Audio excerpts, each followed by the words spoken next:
TDC.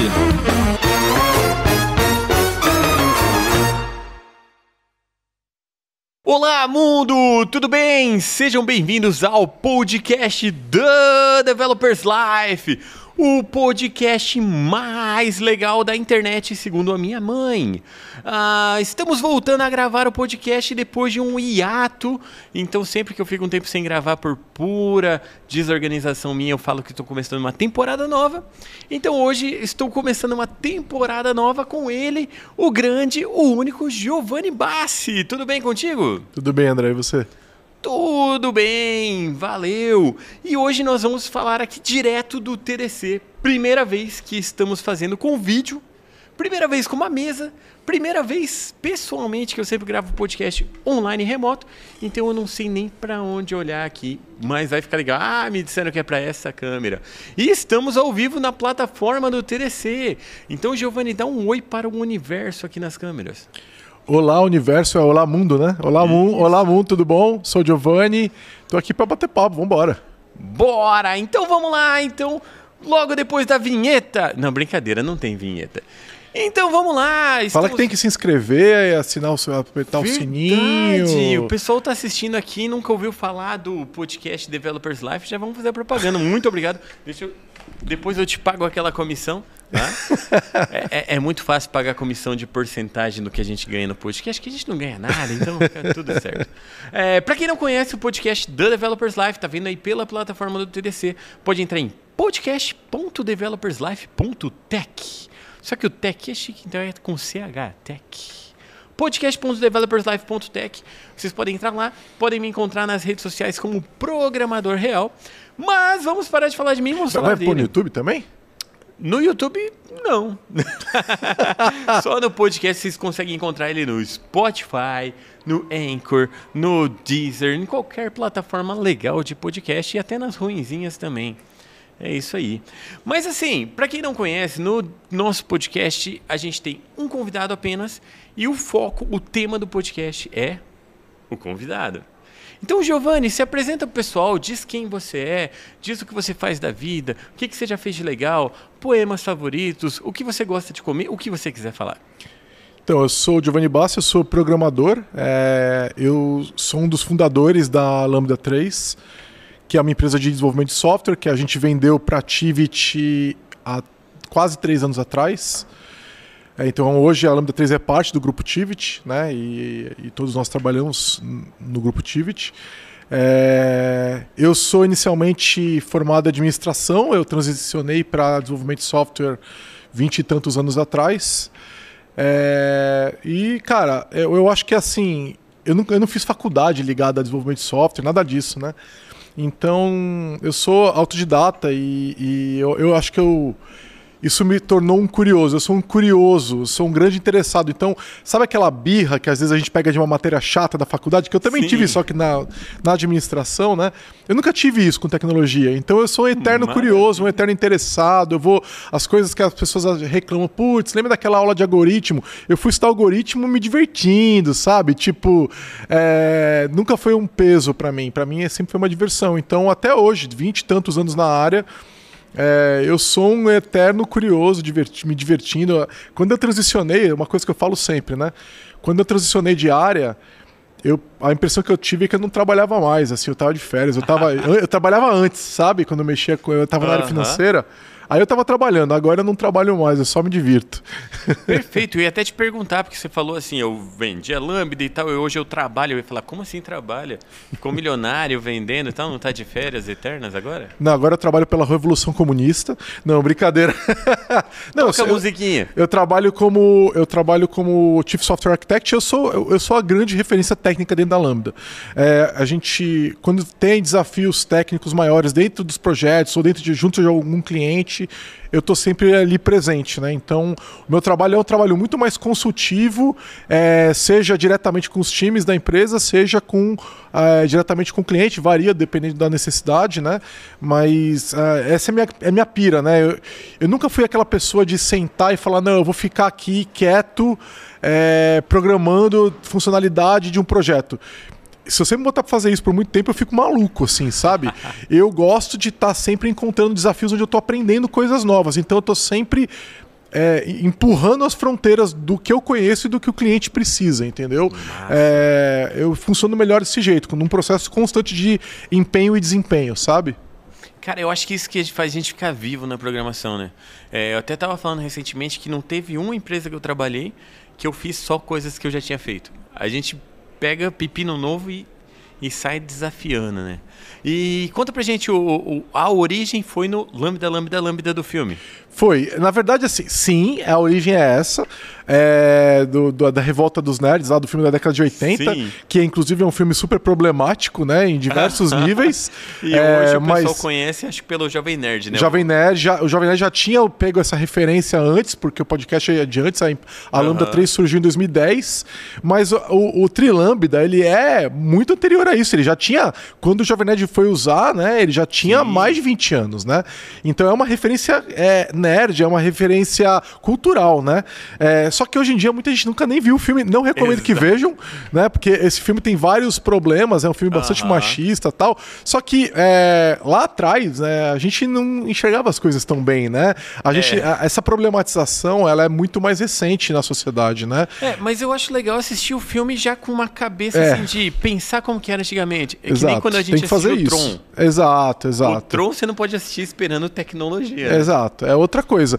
Então, sim, veio de lá, porque eles tinham uma irmandade que era Lambda, Lambda, Lambda, né? Trilambda. E a gente vem do fato de que é impossível achar o nome de uma empresa, né? O programador já é ruim para dar nome para as coisas, né?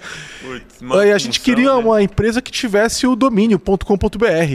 Cara, é impossível. É um nome curto, que seja fácil de lembrar e tal. É muito difícil. E aí isso surgiu e falou, pô, o domínio existe, dá para fazer e tal. Então foi meio que, vambora, vamos com esse aí.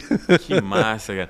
Eu sei bem, quando comecei o Vida de Programador, cara, vidadeprogramador.com.br é comprido, né? Qual que é o seu e-mail? O meu e-mail, andré@vidadeprogramador.com.br. A pessoa já dormiu na metade. É verdade. Massa, cara. Mas, só para aproveitar aqui, a gente tá fazendo parte aqui da plataforma TDC, então é o podcast Tem Tempo para Pergunta. E eu queria fazer uma pergunta para você, uma pergunta... Você tem uma pergunta? Tem uma pergunta. Você tem uma pergunta também? E eu vou fazer uma pergunta... Tô brincando, gente. Olha aqui, bastidores para quem tá vendo o vídeo, não tem nada, é falso.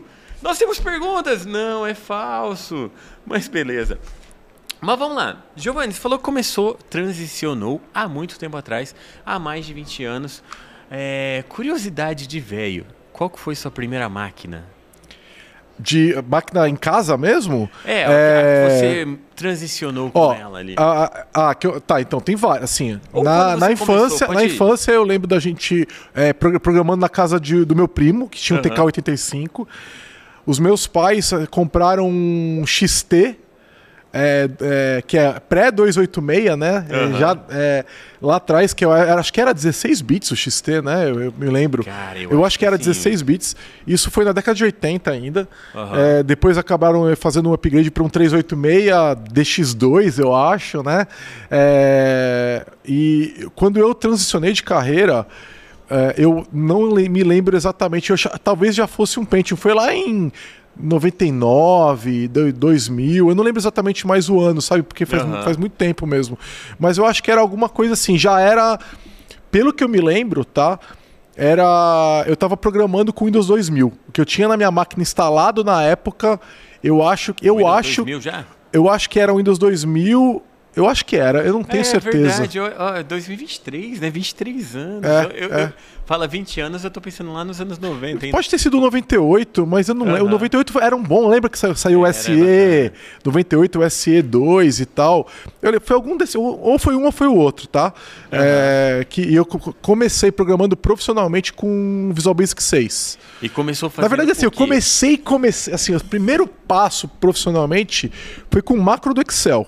Sim. Porque eu tava na área financeira e eu precisava resolver uns problemas e tal, e aí eu comecei a me aventurar no VBA, lá nas macros Excel, e aí os problemas foram aumentando, não tinha ninguém na área que resolvesse o problema, e aí eu fui atrás, arrumei um VB ali, e o primeiro software que eu fiz era o VB6 com banco de dados Access. Nossa, saudades, hein? E funcionava. Era ruim pra caramba, mas como a gente tinha um departamento pequeno e as demandas não eram de alto volume, isso funcionava. Então, assim, as primeiras coisas que eu fiz, eu trabalhava em companhia aérea, né? Então eu fui resolver sistema de conciliação de cartão de crédito, problemas financeiros em geral, assim, sabe? E como eu já tinha experiência com a questão da automação do Excel, eu comecei... Cara, assim, eu me lembro de, na época, eu ter cortado o tempo de trabalho dos meus colegas em mais de 70%, 80%, assim, sabe? Então já aumentado a produtividade do time, sabe? Isso com experiência quase nenhuma. Eu era praticamente amador, assim. Eu só não era programador porque eu tava ganhando, né? Uhum. Mas eu era totalmente júnior, amador e tal, mas conseguindo resolver. Só que na época você tinha que fazer tudo. Depois eu arrumei orçamento com o meu chefe, a gente comprou um servidor, um Windows, consegui um SQL Server, mas... Cara, era tudo muito artesanal. Então eu tinha que fazer a gestão do servidor, eu tinha que fazer a instalação de todo o software, a gestão da rede, a configuração do banco de dados. Eu tinha que fazer tudo, cara. Tinha que fazer tudo. Eu fazia tudo. Eu era um departamento de uma pessoa só. Hoje o pessoal fala full stack, full cycle, eu falo, meu amigo, a gente não tinha opção 20 e poucos anos atrás, sabe? É um nome bonito, né? Eu falo que antigamente a gente era anapropégua. Já ouviu esse termo? É o analista, programador e filho de uma égua. É isso. Era tudo culpa do programador, né? Exato. Eu até vi uma tirinha que você fez lá recentemente, né? Que o programador não tá lá, não tá trabalhando no presencial, nada na empresa funciona, né? O ar-condicionado não funciona, nada funciona, né? E o que funciona é a programação, porque tá remoto e o pessoal não fica interferindo. Só a gente funciona. Exato. Então vamos entrar em polêmica, então? Vamos falar de polêmica? Bora. Remoto, presencial ou híbrido? O que a pessoa preferir. Eu acho que a maioria das pessoas prefere o remoto, né? Mas... as pessoas não, programadores, né? São categorias diferentes. É um tipo à parte, né? De ser. Eu percebo que a imensa maioria das pessoas prefere o remoto. Mas algumas pessoas eu já ouvi falando, não, eu gosto de... eu vou te falar que o presencial full time ali... Eu acho que ninguém falou, sabe? Eu gosto de todo dia. Mas eu vi algumas pessoas falando, não, eu gosto de ir de alguns dias por semana ao trabalho, eu moro perto do trabalho e é legal estar lá e estar num ambiente diferente. Então, para mim é bem evidente que existem pessoas que gostam daquele ambiente eventualmente. Só que é inegável que a maioria não quer estar na empresa e se for a empresa, é uma coisa super eventual, assim, sabe? Isso as que moram na cidade da empresa, né? Porque tem as que moram a milhares de quilômetros e não tem essa opção, né? Mas, tipo, a gente está em São Paulo. Tem muita empresa de tecnologia em São Paulo, então as pessoas que programam estão aqui, muitas delas estão na mesma cidade, né? Estão próximas da empresa. Aí, de vez em quando, elas vão na empresa. E tudo bem, assim, uma eventualidade e tal.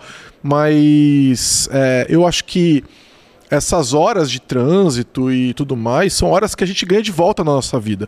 E apesar de que existem sim alguns desafios no processo de comunicação e criação de consenso e negociação, etc., num time de desenvolvimento, eles são superáveis, sabe? Eu acho que a empresa que fala que ela não consegue trabalhar no remoto, ela é preguiçosa e incompetente, entendeu? E ela tem que trabalhar melhor para resolver esses problemas. E se ela não consegue trabalhar bem no remoto, ela também não vai conseguir trabalhar bem no presencial. Quando um gestor fala isso, ele está demonstrando a própria incompetência. Concordo contigo. Eu vou dizer que eu trabalhei para uma empresa de Minas recentemente, remoto, e eu nunca tive tanto contato com colega em outras empresas presenciais como eu tinha ali, porque era bem administrado. A gente falam que o problema do remoto é ter mais reuniões, né? Que você não tem deslocamento, tem mais reunião.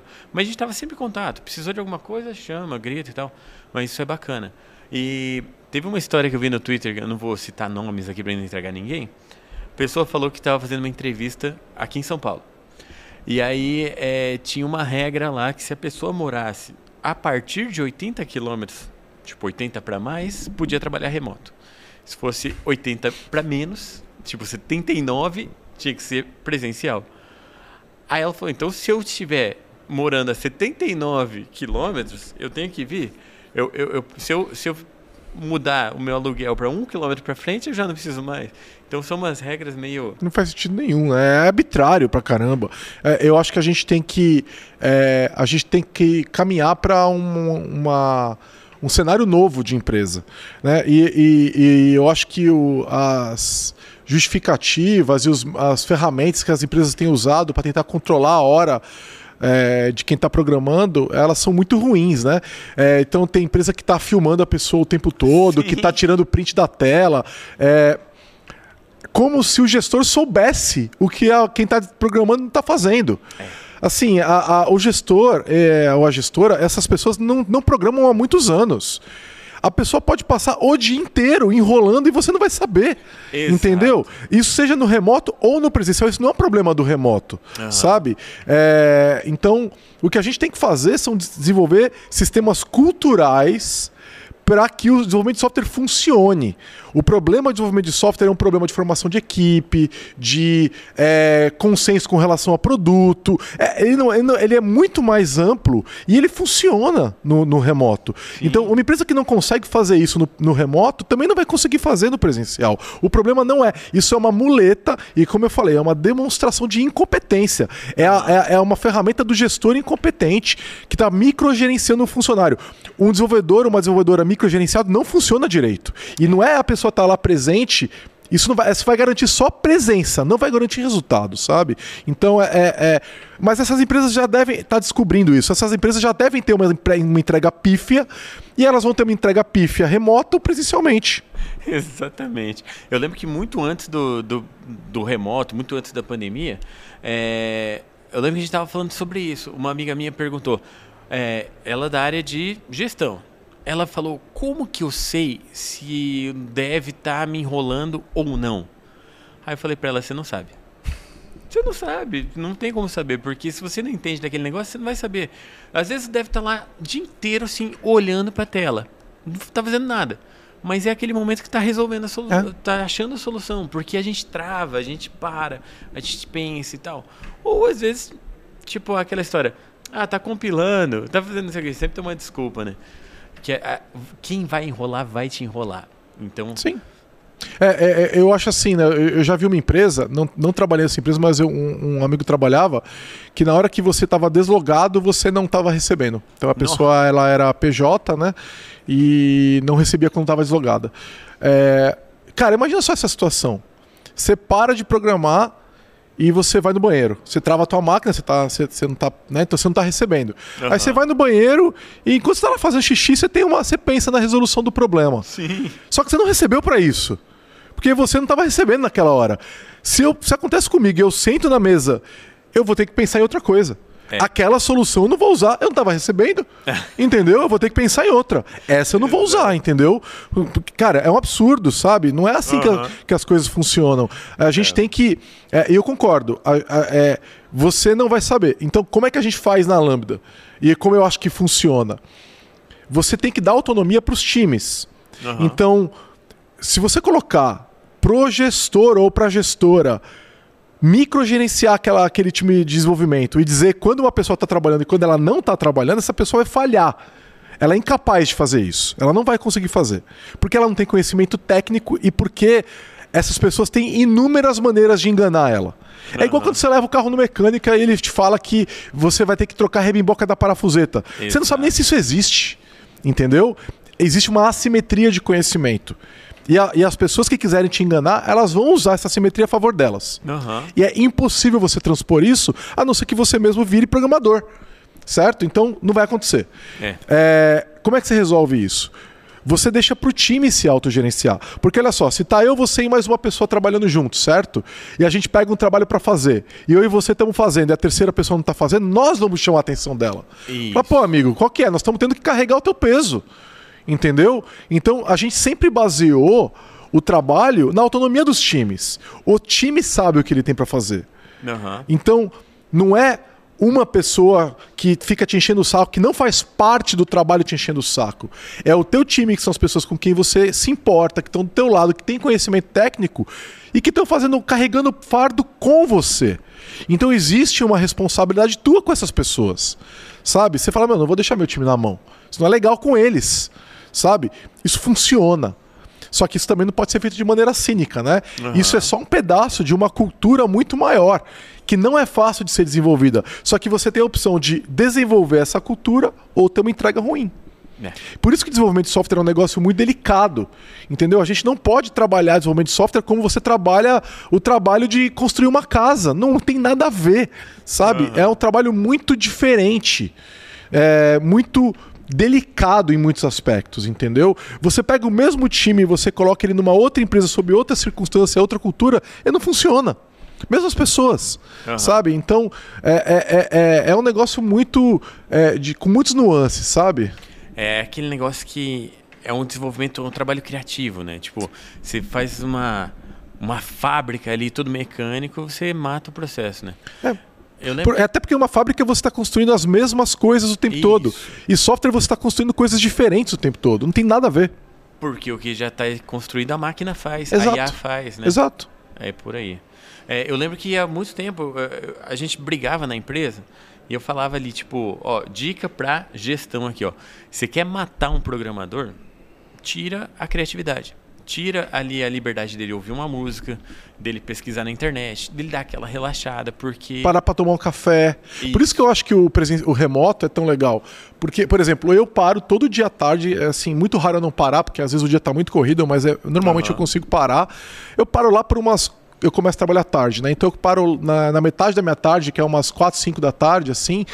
Eu paro para tomar um café, e aí eu preparo meu café, eu moo o café, eu fervo a água, eu faço tudo com calma, eu evito fazer o café da cápsula, que eu tenho em casa também, mas eu quero fazer. Terapia, né? Eu quero fazer o processo, eu quero moer, eu quero sentir o cheiro do grão, eu compro um grão especial, então eu vou lá, sinto o cheiro, eu olho lá a granularidade do grão, se ficou boa, faço o negócio direitinho, pois até no meu Instagram o processo que eu fazendo ultimamente, né? Esse processo é um processo que te muda de padrão de pensamento, sabe? Você desconecta um pouco, relaxa, né? Aí eu chamo a minha esposa, a gente conversa um pouco. Eu tenho uma rede em casa, então eu sento na rede, sinto com meus gatos, bato um papo com ela de uma outra assunto. Minha esposa é filósofa, então a gente entra num assunto desse, bate um pouco de papo e tal. Fico ali às vezes meia hora, às vezes eu fico 15 minutos, às vezes eu fico meia hora, às vezes fico 1 hora, depende do dia, tá mais corrido, tá menos corrido, né? O que importa no final do meu dia, eu entreguei minhas 8 horas de trabalho. Então se eu fiquei 1 hora batendo papo com a minha mulher, eu vou ter que trabalhar um pouquinho mais no final do dia, tudo bem. Mas aquelas últimas horas do dia, elas vão ser horas prazerosas de trabalho. Exato. Né? Produtivas, criativas, onde eu tô presente. Você reativa o cérebro, né? Exato, eu tô presente naquele... Porque no final do dia você tá mais cansado, né, André? Então, aquela pausa criativa, de tá brincando com meus gatos, cara. Nada supera, o ambiente do presencial não tem isso. Ainda que, pô, eu acho mó legal, assim, às vezes o pessoal do trabalho combina, a gente tem coworking liberado, né? Então, vamos trabalhar junto em algum lugar, ou vamos pra Tivit, a gente trabalha de lá hoje e tal, né? E a gente faz isso de vez em quando. É mó legal, porque a gente encontra, almoça junto, às vezes faz happy hour depois, entendeu? Vira praticamente um evento. É legal. Para pra tomar café, desce. Então aqui em São Paulo a gente encontra lá do lado do Shopping Eldorado, né? Que é onde a Tivit tem o escritório. Desce lá, vai no shopping, come um docinho, sabe? Aí volta. Às vezes o almoço é de 2 horas, volta. Cara, legal. É uma quebra de rotina. Sim. Então, esses momentos são momentos de recarregar a pilha, porque o trabalho de programação é um trabalho muito intelectual. E exaustivo. Exaustivo, né? Entendeu? Então, você precisa dessa elasticidade, né? Eu até vi uma outra trilha que você fez também, daquela reuniãozinha rápida, né? Que a pessoa vai desligando, ela demora para desligar, ela demora para voltar, né? Isso, essas reuniões também atrapalham a gente. Então, a gente tem o trabalho de programação é um trabalho que ele não é um trabalho linear. Né? E assim, as pessoas que estão na gestão e que não conhecem, que nunca programaram, elas acham que a gente programa 8 horas por dia. Elas não têm ideia do que é o trabalho de programação. Ninguém programa 8 horas por dia. Né? É aquela cabeça de antigamente que contava linha de código, né? A exato. Produtividade, quanto mais linha de código. Eu costumo dizer assim, a gente fica parado no problema. E geralmente a solução vem em 2 momentos. Ou quando a gente está tomando banho, ou quando a gente está dormindo. E aí ou tá no banheiro. Isso. Mas é que tomando banho e dormindo são as coisas que a gente menos faz. Mas tudo bem. Não, tomar banho não, tô brincando, tá? É importante, hein, pessoal? Tomem banho, tá? Lembra da música do Ratinho, tá? Tchau, preguiça. Mas tudo bem. Eu tenho um amigo que a gente estava trabalhando uma salinha de desenvolvimento e ele chegou cara, eu vou ter que passar um relatório, eu vou ter que pedir hora extra. Eu falei, pô, por quê? Não, eu sonhei com a solução ontem, cara. Sonhei, então eu tenho que anotar. Quem nunca, né? Exato. Cara, eu já aconteceu várias vezes de eu acordar e falar, putz. E essa é uma questão interessante. Que o trabalho de programação, às vezes você entra numa pilha e quer resolver um problema que você não tá tendo dificuldade, e às vezes você fazer hora extra, você pode até encontrar a solução, mas primeiro, não se sabe se é a melhor solução, se está cansado, entendeu? Então, de um dia para o outro, às vezes acontece mesmo você acordar e falar, putz, eu posso tentar tal coisa. Às vezes não é a solução completa, é uma ideia para tentar começar a desenrolar aquele problema. Porque essa pausa, esse descanso, ele faz com que o teu cérebro esteja renovado no dia seguinte. Mesmo se você não sonhou a solução, você começa e você resolve, às vezes, em 15 minutos, uma coisa que te exigir 3 horas no dia anterior. E você ia perder a tua janta, ia perder o contato com a tua família, sabe? Então, a hora extra, ela tem que ser evitada. Assim, a gente tem que... Ela normalmente ela é improdutiva e ela é disfuncional, porque a pessoa, depois de algumas horas, ela tá tão cansada que ela não tá mais criando software, ela tá criando bug. Sabe? Eu acho que a hora extra às vezes vem naturalmente daquele momento que você se empolgou, você fala, hoje eu vou ficar... Tá no flow, né? Tá no flow. Mas é bem isso, porque às vezes tem coisa pra resolver. Tem que resolver uma coisa com as crianças, tem que pagar uma conta, ir no banco, pagar a conta. Olha só. Tem que, sei lá, qualquer coisa assim. E você não pode que você tá lá, no seu horário. Mas a sua cabeça tá lá, resolvendo o problema. Então você fica 3 horas com a cabeça presa no negócio, enquanto às vezes no presencial você só se desliga, vai, resolve, volta e aí... refrescou a cabeça, né? É isso. É não linear. Então, a gente... você precisa ter espaço para pensar. Né? O trabalho de desenvolvimento de software não é um trabalho de digitação. Ainda que eu seja um entusiasta de uma boa digitação, né? Então um bom teclado, uma boa técnica. Eu fiz curso de datilografia lá nos anos 90, né? Aprendi a escrever em máquina de escrever mesmo, né? Mas eu acho importante, inclusive, saber digitar com os 10 dedos. Melhora a sua produtividade. É fundamental para ser programador? Não, lógico que não. A gente não é digitador. Exato. Sabe? Então é mais porque eu gosto de ter produtividade nessas coisas, porque eu acho que a hora que eu quero escrever, eu quero que aquilo flua o mais rápido possível. É por isso que eu uso o VI também, né? Então, você ganha tempo, né? Exato. Mas VI é uma maravilha. Mas deixa eu te perguntar, falando em criatividade, falando em solução, em pensar e elaborar, vamos falar de uma coisa importante, um assunto sério aqui. Qual que é a sua opinião sobre gambiarras? Eu acho que a gambiarra tem lugar. Eu sei que você está querendo zoar, mas a gambiarra tem lugar. Não zoar, mas é que nós incentivamos e defendemos a gambiarra. E vamos trazer. Não, eu acho que a gambiarra tem espaço. Ela só tem que ser combinada antes. Né? Então eu acho que assim, tem 2 lugares onde a gambiarra faz muito sentido.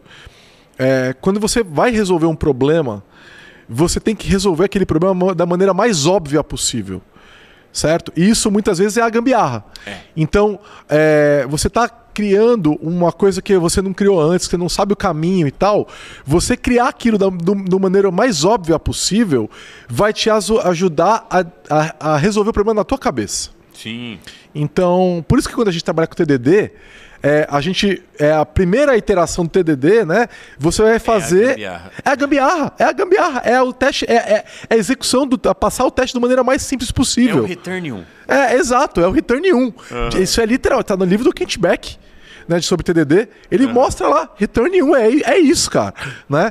Então, durante o processo de software, você encontrar a solução mais óbvia é uma gambiarra e funciona para te ajudar a se aproximar do objetivo, né? Então só que depois você tem que refatorar. Sim. Tem a segunda parte, que é aprimorar aquele código. Então no processo de escrita natural de código você passa por isso. A outra gambiarra é aquela do tipo, eu não tenho tempo de fazer direito, eu não tenho tempo de escrever teste, eu tenho uma meta de negócio que tem que ser atendida, e eu sei que o caminhão tá esperando. Exatamente. Tem caminhão parado na fábrica por causa de um bug e eu não posso... E a comida tá descongelando e eu preciso resolver isso agora. Amarra um arame ali. Exatamente. Amarra o arame e resolve. Isso é gambiarra. Boa. Só que isso é negociado. Isso não é tipo assim, eu vou fazer e não vou contar pra ninguém. É tipo assim... Alguém vir pra você e falar assim, resolve esse problema. Você vira e fala assim, vai levar 2, 3 dias pra resolver, porque eu tenho que fazer o teste, porque eu tenho que avaliar, porque eu tenho que avaliar o impacto disso, daquilo. mas o caminhão tá parado na frente da fábrica e a comida tá descongelando. Ah, tá. Então eu vou fazer de tal jeito, mas depois a gente arruma, beleza? Beleza. Pronto. Gambiarra negociada, cara. Entendeu? E todo mundo concorda que um dia vai arrumar. Esse dia nunca chega. Eu já vi casos em que não chega mesmo. E assim, quando isso acontece, o software fica inutilizável depois de alguns anos, né? O que eu já vi acontecer, ainda mais porque eu sempre digo que eu tive o prazer de trabalhar em empresas pequenas e desorganizadas, que dá muita história pra tirinha, mas é que tipo assim, você tem um prazo absurdo. Você pega e faz uma gambiarra. Quando você vai resolver, você tem um outro prazo absurdo por cima. E outro prazo por cima. Sim. Então, empresa que é movida a prazo absurdo é movida a gambiarra também. Sim, e o software vai deteriorar. E essa é a mesma empresa que está a cada tantos anos refazendo o software porque ele atingiu um nível de dívida técnica tão alto que é impagável. Então, sabe como é que se reconhece isso? Você mexe de um lado, quebra do outro. Mexe de um lado, quebra do outro. Você tem uma equipe de QA maior do que a equipe de dev. E cada versão que vai para produção passa por um ciclo de estabilização que leva meses, às vezes. Porque o software está tão mal feito, está tão ruim, que se você não fizer isso, você corre o risco de ter impacto negativo financeiro no negócio. Então, os custos de produção desse software estão absurdamente altos. Essa é a empresa que fica... que vive fazendo gambiarra. A gente tem técnica para isso, chama Extreme Go Horse. Sim. Né? Que é aquele negócio, né? É a ideia de que se pensou, tá errado. Exato. Certo? Você vai sempre fazer... É o programador que a gente brinca que nunca vai estar desempregado, né? Porque sempre vai ter mais trabalho para fazer, porque ele já... O código de hoje é o bug de amanhã. Que às vezes até o manifesto fala que é diferente da gambiarra, porque a gambiarra você pensa, né? Exato. Então, as maiores responsáveis por essa zona na desenvolvimento de software são as empresas. Não é o programador ou a programadora. É a gestão que não entende como se faz software e que coloca prazo em cima de prazo, em cima de prazo e prioriza as coisas erradas. André, eu já vi empresa que eu falei assim, fui chamado para analisar código e falei, você tem risco de segurança aqui. Você vai tomar uma invasão. Manter um relatório de páginas, a empresa não olhou. Passa alguns meses, perde milhões numa vulnerabilidade, entendeu? Por quê? Porque não sabe priorizar, entendeu? Aí o gestor é demitido, já vi caso de executivo demitido, cara, sabe? E demitido com o meu relatório na mão, sabe? O cara foi avisado. Então, a gente tem um problema muito grave de priorização. Sabe? Tem muita empresa que acha que é muito séria e que está fazendo isso no dia a dia. Isso não é profissional. Isso não é sério. Essas pessoas não estão agindo de forma profissional. E isso tem em várias cadeias de hierarquia. Tem CIO que defende esse tipo de comportamento. Tem diretor, gestor. Isso acontece em várias empresas, em várias cadeias de vários níveis hierárquicos. Isso é amador, cara. Sabe? E a nossa área é feita, sim, de muita gente amadora na gestão. Tem gente amadora no desenvolvimento? Tem também. Certo? Mas esse não é um problema de desenvolvimento, esse é um problema de gestão. Maravilha, bom ter dito isso. E deixa eu te perguntar, tem alguma gambiarra maravilhosa ou algum produto maravilhoso que você se orgulha de ter feito que você lembra assim, pô, eu fiz tal coisa e resolvi, quer contar pra nós? Mas na gambiarra? Ou uma gambiarra ou aquela ideia genial que resolveu um problema e tal.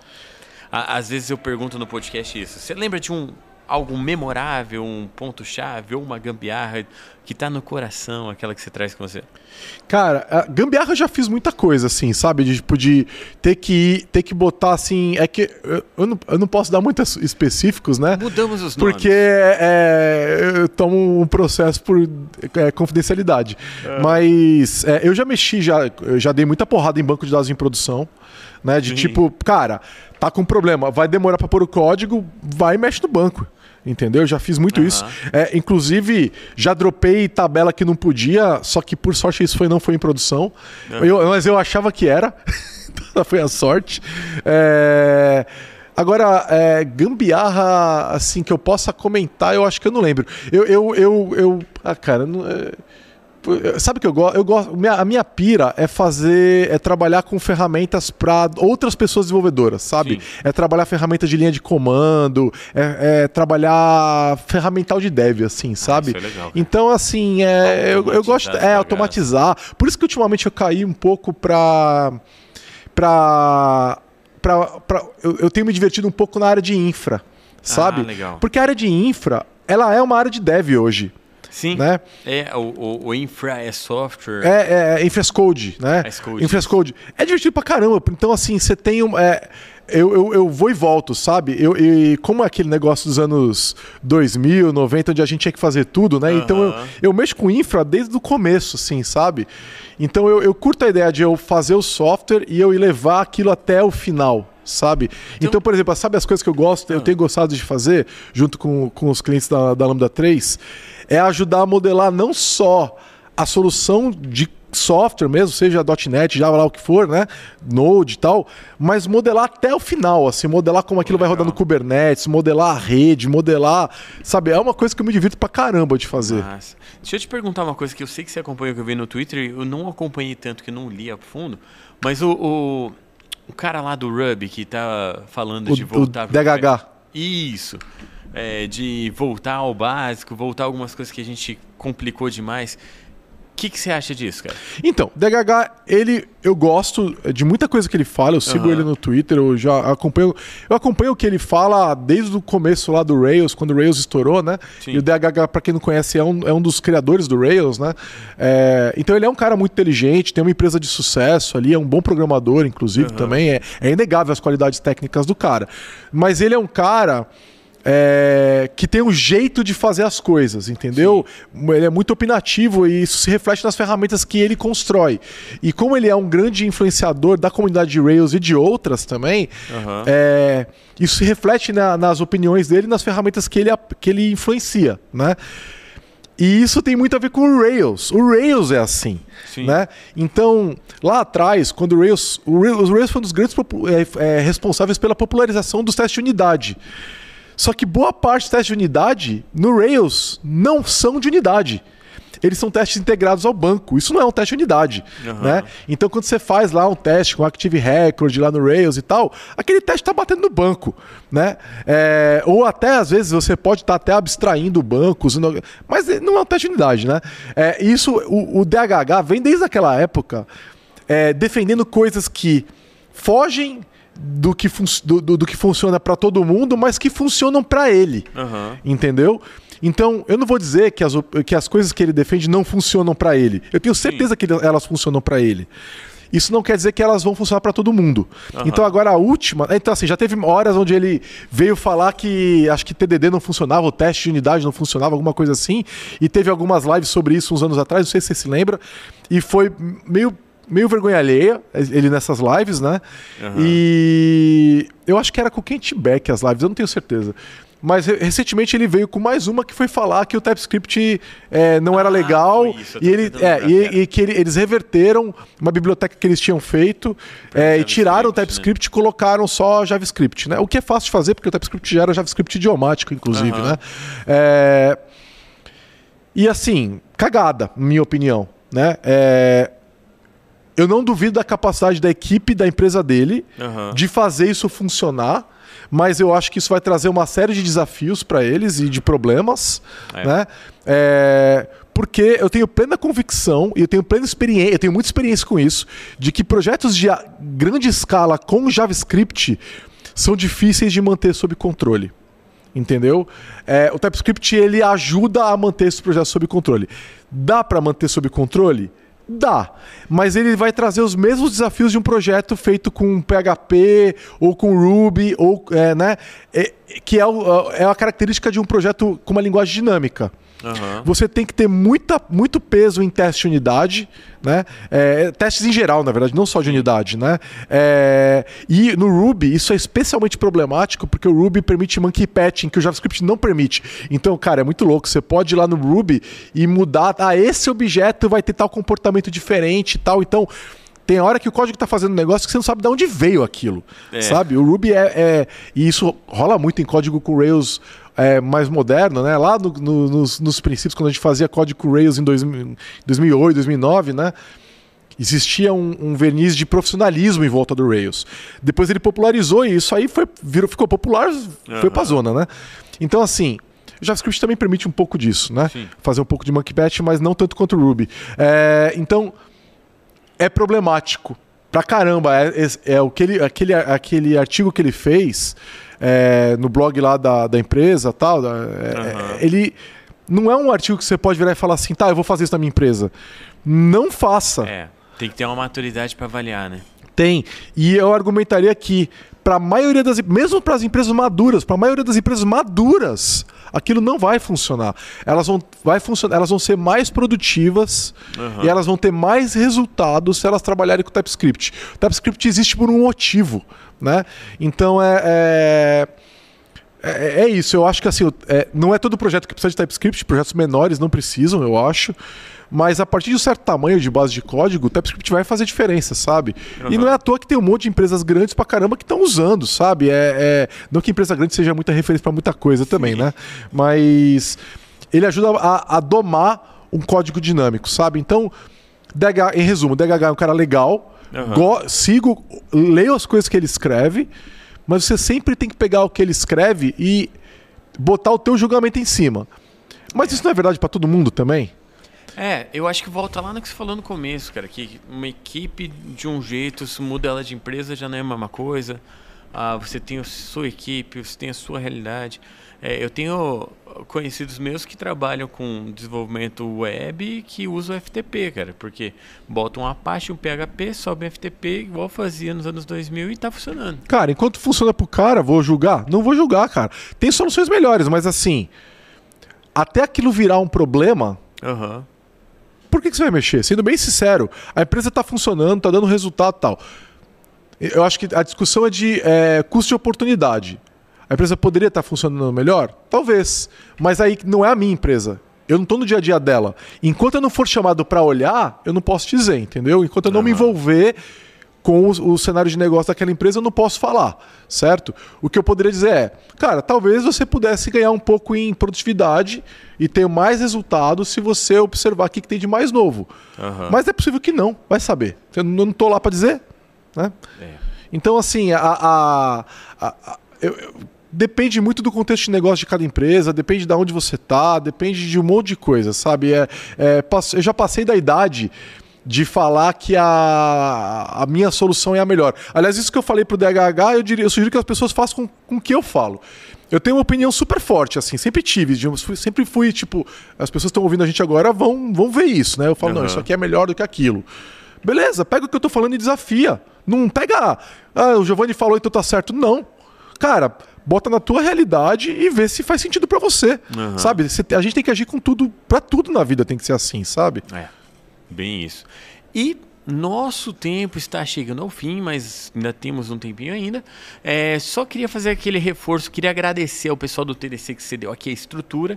Estamos no meio do TDC Business em São Paulo. Tá muito legal aqui, tem um monte de coisa bacana. Inclusive tem até pintura de rosto que eu pintei aqui do lado.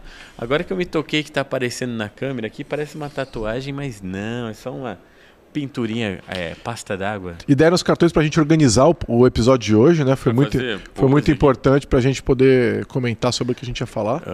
Cara, mas eu gostei muito do que você falou, muito bom o jeito que você trouxe, assim, acho que traz uma clareza, uma suavidade legal. Queria te pedir, cara, aproveita olhando para a câmera. Não precisa olhar, não. Mas assim, o pessoal que está começando na área, ou o pessoal que já está em gestão, que você trouxe algumas questões ali de que a gestão que tem alguns problemas, aprender melhor e tal. Que caminho que você indicaria assim para, tipo, eu quero aprender a fazer direito? Qual que seria um norte? O norte é o desenvolvimento ágil, né? Feito direito. Então, assim, o problema do desenvolvimento ágil é que, como todo processo, que ele vai trazer uma série de processos, ele vai trazer junto uma mudança cultural. Se você não trabalhar a mudança cultural, ele não vai funcionar. Ele vai expor todos os seus problemas. E aí tem um valor no Extreme Programming chamado coragem. É um dos valores do Extreme Programming. Se você não tiver coragem para desafiar o seu jeito confortável e errado de fazer as coisas, você não evolui, né? Então, eu acho que o grande norte é o desenvolvimento ágil, tanto no que toca na parte de gestão, quanto na parte de engenharia. Então, como não dá para ir muito além no episódio de podcast, né? Então eu acho que o norte é o desenvolvimento ágil. E disso vai se desdobrar um universo. E aí vai. Aí são vários episódios que a gente teria que gravar para poder falar sobre isso. Podemos depois. Então fiquem atentos aí, se vocês querem mais, podem mandar mensagem e falar, queremos mais do Giovanni e tal, e a gente chama ele de volta e tal. Beleza. Deixa eu te pedir então para deixar os seus contatos para shows, mensagens, onde o pessoal te encontra, diz aí pro pessoal. A melhor maneira de falar comigo é no Twitter, no arroba, o cheater, agora é o cheater, né? Só vou dar uma dica, não mandem mensagem direta para ele em dias de evento, enquanto ele tá fazendo um monte de palestra, que ele não responde na hora. Eu demoro. O Twitter é ruim para entregar mensagem direta, né? Mas elas estão abertas, então quem quiser falar comigo pode mandar que eu respondo todas as mensagens, mas as diretas, porque o Twitter demora para mostrar, eu acabo demorando para responder, né? Várias respostas minhas começam com foi mal, só vi agora. Né? Sim, e sem contar quando não é da sua lista, cai nas solicitações que nem notifica. Exato, não notifica. Mas se mandar mensagem aberta é mais fácil de ver, porque ele avisa na hora. Então a melhor maneira é falar comigo no Twitter, que é @GiovanniBassi. No LinkedIn eu uso pouco. LinkedIn eu quase não tô lá, a pessoa me manda contato, eu não falo lá, não publico nada lá. Eu sei que muita gente usa, mas eu não uso. Então, mesmo que você me ache lá, eu não sou o melhor lugar, mas enfim, é isso. Maravilha. Muito obrigado pela sua participação, muito obrigado para todo mundo que acompanhou a gente. Repetindo, podem encontrar o podcast no podcast.developerslife.tech. Vocês podem apoiar também o projeto, a gente tem um apoia-se /vida de programador, sim, lá é o nome antigo ainda. E vocês podem entrar em contato comigo como programador real em quase todas as redes, estou lá. Valeu, Giovanni, muito obrigado. E até mais para todo mundo. Valeu. Tchau.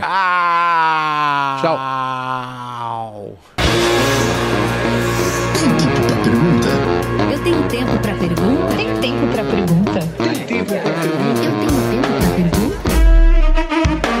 Tem tempo para pergunta. O podcast oficial do TDC.